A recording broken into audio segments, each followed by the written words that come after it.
Hey everybody, Tamara here and Ruth for your weekly energy update. Hi Ruth. Good morning, Tamara.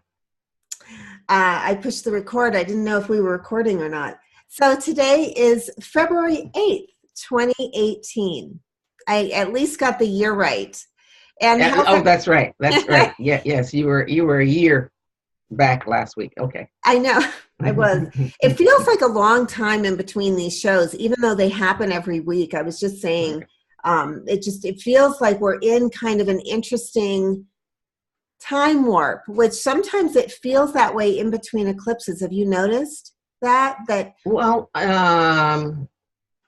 no, I hadn't, because my mind is on the upcoming new moon, and so I Yeah. hadn't really thought about the time frame in terms of the eclipse. So Mm-hmm. that, why don't you Well, explain a little bit more about how you're feeling that time warp? well, I mean, that's just that. Those are the words I wanted to use. I feel like that there's been a lot of intensity since the lunar eclipse, and we're working our way toward a new moon eclipse. Mm-hmm. And it's almost like an accordion, which is an instrument. I don't know if not everybody maybe even knows, but that has, you can make it close together to change the sound, or you can spread it out, and it's collapsible and expandable.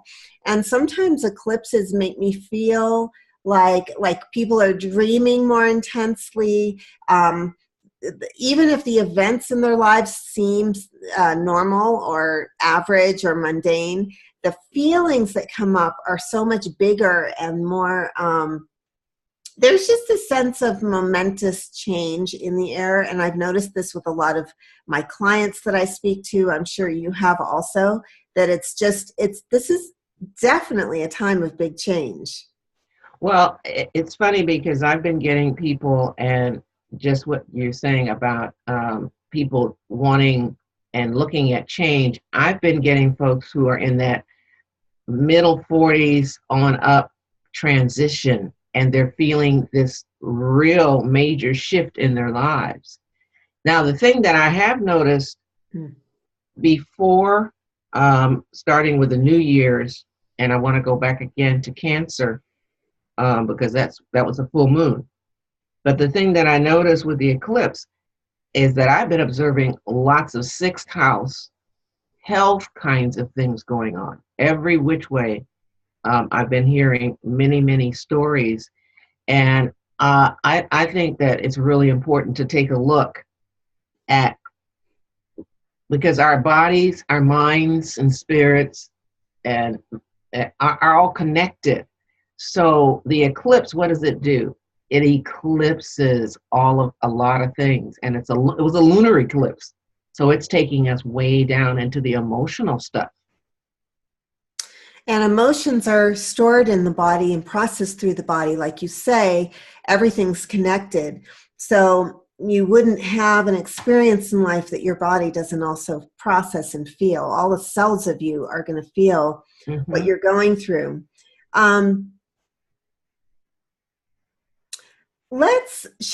Okay, so right now, all right, so we're between eclipses. Yes, we are. We're not yet at the new moon. The new moon, I think, is the 15th or 16th. Yes, it's next week. Mm-hmm. Yeah. And so here we are in a letting go phase, releasing the stuff that doesn't serve us. And we have a lot of the solar consciousness, of course, is in that cool sign of Aquarius. And should we start with the cards, or is there something more you want to say about the astrology right now? Well, again, something keeps coming through to me to mention that each person, each one of us, needs to take a look at that area in our charts where energetically we need some healing. That's really what keeps coming to me since we had the lunar eclipse. And the lunar definitely means going down. The moon, what gives us the most comfort, because the moon, we all have moon somewhere in our charts. So it's getting to that space of what gives us the deepest feeling about who we are from the inside out. And we need to observe in our charts where we need to heal. That's what keeps coming to me. Well, and you and I were having a really interesting conversation before we pushed the record button about how, certainly because of my background, partly, I see, I can hear a puppy in your background. My next door neighbors, they have considerable amount of puppies. We all have, there's a way in which our lives are like a drama or a play, and we are playing certain characters, and then, you have the protagonist and the antagonist, you have, the heroes, and you have the villains. And it's interesting because I had written a blog. My blog this week had to do with releasing toxic elements, and that as we go through making changes in our lives, they're always going to be representatives of our past, and those can be people, or they can be events, or they can be whatever, that are reminding us of old voices. Let's put it that way. Reminding us they are old voices, and all the voices are actually inside of us. Mm-hmm. And so often we will, it's funny because I was just talking to a client as well about how hard it is sometimes to recognize when someone or something is actually toxic for us, and that we don't always recognize that. And it's like, and I said, well, that's because we learn to survive toxicity. We learn to say, I don't feel that. I don't feel that in my body. I don't feel the need for healing anymore. And when it gets to that place where we don't feel the need for healing anymore, or we don't even know we're sick or something is sick, that's when we really feel like our lives turn upside down and inside out. And I guess I'm saying that partly because of the eclipse energy too, and your mention of the 6th house, that I feel like this is a time when we are really looking at, are there toxic elements in our lives? Can we be aware of them and let them go? Can we, what is our immunity with those? That's a very good summation of, can we let it go? There's either one, there are two choices. Mm-hmm. Either because I see all of us getting little glimmers. We're getting little glimmers of recognition and consciousness about what is quote unquote bothering us. Mm-hmm. The word that you didn't say was, we deny that we feel what we're feeling. The second choice is that we can let our body speak its own intelligence, its own language, and it will outpicture those denied feelings in ways that we don't like. That's what I see lots of quote unquote ailments are as outpicturing what we push back, and then our own bodies push through and say, okay, you're going to see it whether you want to or not. So I guess our choice is, even when I think I'm not feeling something, to talk to myself. I often do this. This is a remedy. This is one of my own, is to say to myself, because I have I get an unease. We walk around with uneasiness. We know we say something's off. Therefore, it's like asking yourself, and you have to do it over and over and over. What feels off? And then your body will start answering you in a more constructive way, as opposed to giving it back in terms of dis-ease, because we don't. Well, and it's that thing that we are learning, that before things become a full-blown crisis, first we pay attention to how we feel. And if how you feel is consistently stressed, or Right, absolutely. Yes. Those are descriptors, and we know what that.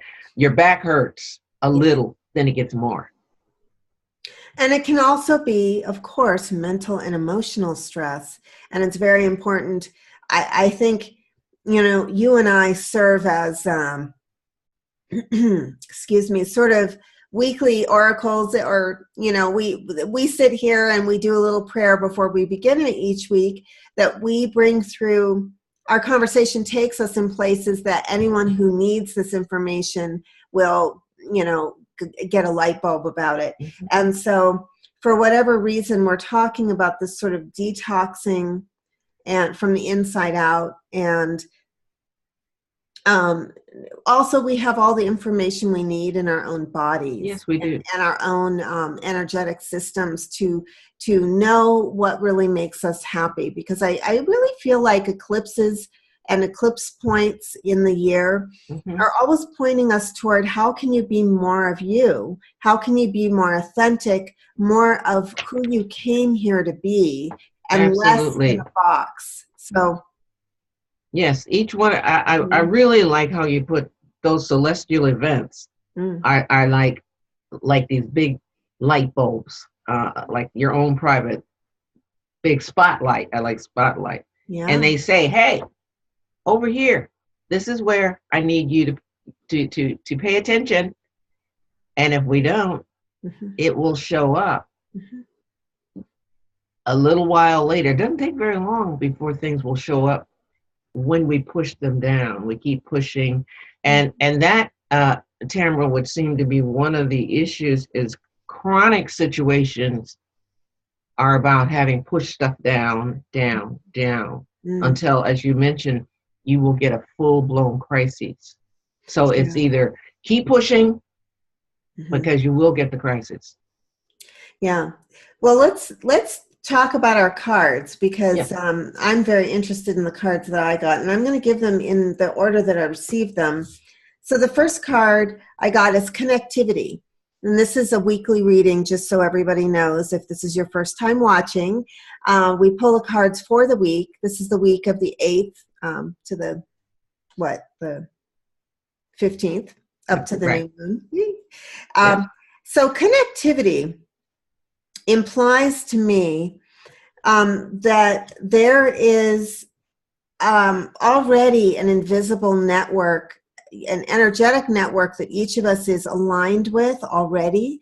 And it's almost like when I get this card, it reminds me that we just need to flip the switch and all the lights will come on. Like, it's like when you've, wired up the Christmas tree but haven't plugged it in quite yet, and then you plug it in and everything lights up. Right. And you see all the light. You see, it's almost also like track lighting, like it lights up the path in front of you. So I'd like everybody who's listening to this, if you want to use this as a guidance piece, to look at how are you currently connected, and how are you connected in ways that you haven't been aware of, and where could you turn on the switch of being more aware?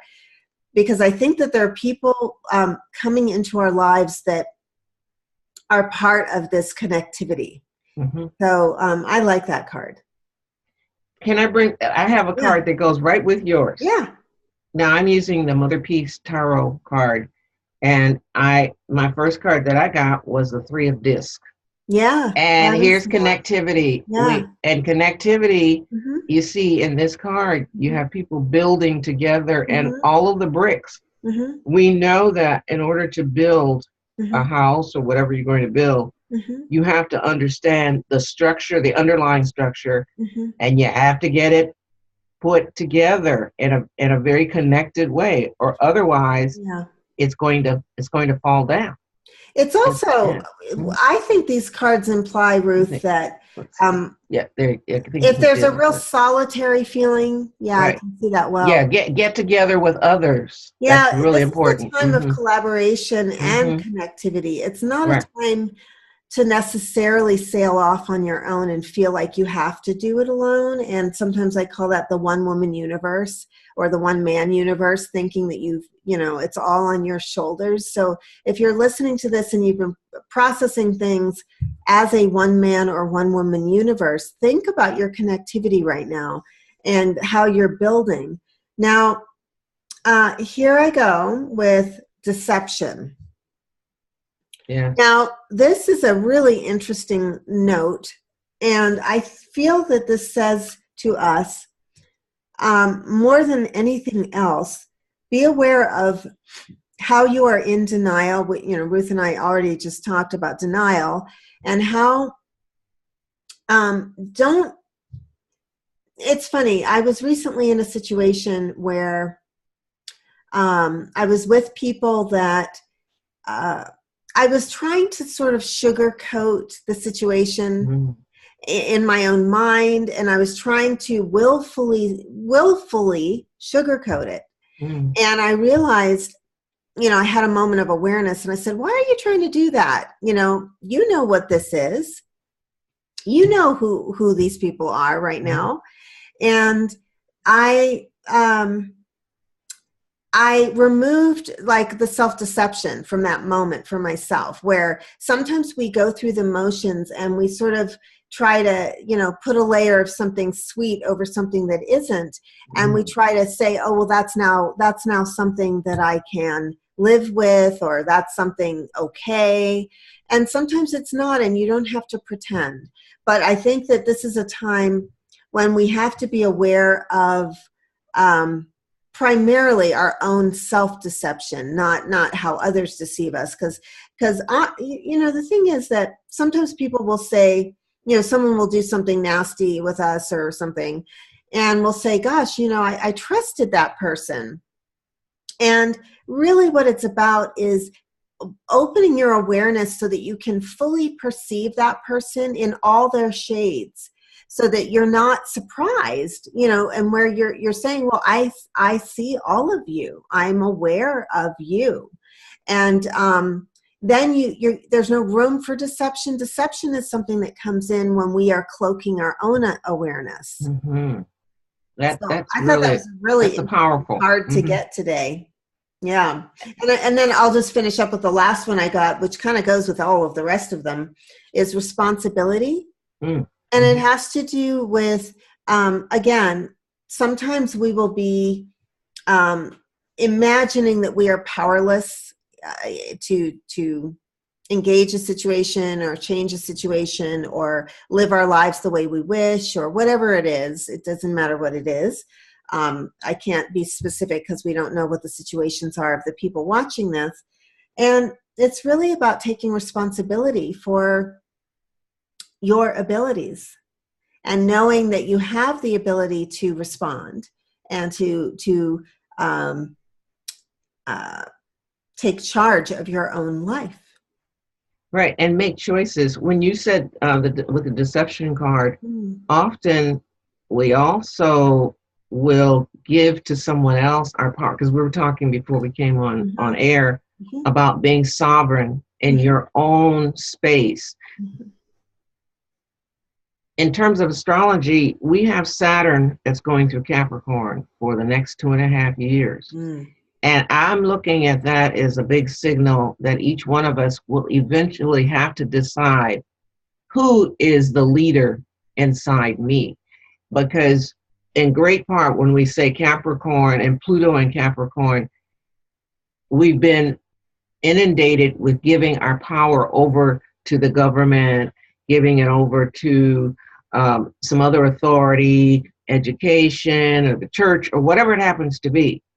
And this is a time frame. I think that card really speaks to the issue of, are you giving over your sovereign power to someone else, not taking responsibility with the third card, and then saying, my life is not working right? Oh, and it's interesting because I recently spoke with a client, but the words that this person said, I could have said it at given moments in my life, and other people could have said. And it was sort of to the effect of, You know, I keep finding my boundaries being trespassed in whatever way. And I know that it's happening, and I know something is happening that's not okay. But I keep letting, sort of saying, oh, my toe doesn't hurt, keep stepping on it, you know. Basically it's like that. And how many of us have lived through major portions of our lives allowing ourselves to be stomped on or abused or, you know, shut up or, you know, put in a box. And I feel that responsibility does have to do with sovereignty. Like, you can always have connectivity, you can always partner with people, and you can share your gifts with other people, but you don't want to deceive yourself if someone is stepping on you. You know, you want to be sovereign and say, well, is that kind to my toe if that person has put their boot on my toe? And where sometimes we've had the fight trained out of us, where we've just learned to accept things that we shouldn't be tolerating. And I think that's a big piece of this. Of deception, because you're absolutely right. It starts with us. Now, here's the second card that I have. It's a 2 of disc. Yeah. And it's, I would say this, balance. There are those, because it goes right along with my third card. Because only by accepting all parts of ourselves, and this is kind of, I look at this card as we have both our outer self and we got our inner self. Mm-hmm. And we've got to accept our whole entire self in order to get to this card right here, to have that breakthrough. Oh, nice. You see, each That's one of us has to. Favorite cards in the mother piece. Right. In order to have this ace to be number 1, mm-hmm. we have to, what do we need? We each have to ask that question. Mm-hmm. What do I need to give up in terms of self-deception in order to be number 1 for me? I love this card too. Yeah. There you go. Well, that's exciting. And I mean, so much of our conversation reminds me of the move from Pisces to Aries, even, is that, you know, and we do have Neptune in Pisces right now. Mm-hmm. And so just, you know, Pisces and Neptune tend to have some confusion sometimes. And I mean, generally speaking, because, you know, when Pisces contains everything, it gets confused. You know, is this mine? Is that yours? You know, what is this? And especially empathic people who may be watching this, you know, empaths or sensitive people are more prone to having a life lived where if somebody was imposed on them when they were young, that they've begun, you know, had started a pattern of self-questioning, and I need to take care of these other people, and I don't know, you know, I just abandon myself and leave myself over here. And so so much of what we're talking about is, yes, it is important, especially during the time of Aquarius, to be in connectivity and to have this connection with you know, like-minded folks. But also just remember your sovereignty, and don't get into like toxic patterns that you've done before where, you know, you give up your power and give up your sovereignty, because that's not necessary in order to partner with people, and it shouldn't be. That's an excellent, in order to partner with someone else, you don't give up yourself. You don't have to give up yourself. That's right. No. And so many of us can be trained to think have been trained. That's what love is, and that's what, and as we are climbing toward Valentine's, which of course we haven't mentioned once, but it's the same thing. You know, you don't have to give up parts of yourself just to be in a union with another person. Well, you probably won't hear me mention Valentine's very much. My take on Valentine is, again, how do you treat the Valentine that you are inside yourself. And then you can have fun with other people. Yeah. But the real Valentine, again, is Mm-hmm. this right here. That's your Oh, real Valentine. it is. Well, Uh-huh. two You people. can see both parts of the heart right there. I love that. Yeah, the Yeah. two Yes. chambers of Uh-huh. the heart. I Yes. love that's Yes. one of my That favorite. fire, right. Here is the Valentine right there. Be your own Valentine. Yes.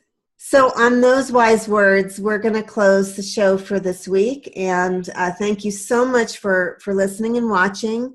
If you enjoy these videos, please do like and subscribe and share.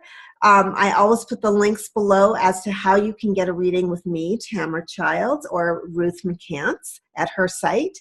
And we do this simply because sometimes you just need a little guide to get through the energy of the week. And this is one perspective, and this is our perspective. So we hope you've enjoyed the show, and we'll see you next week.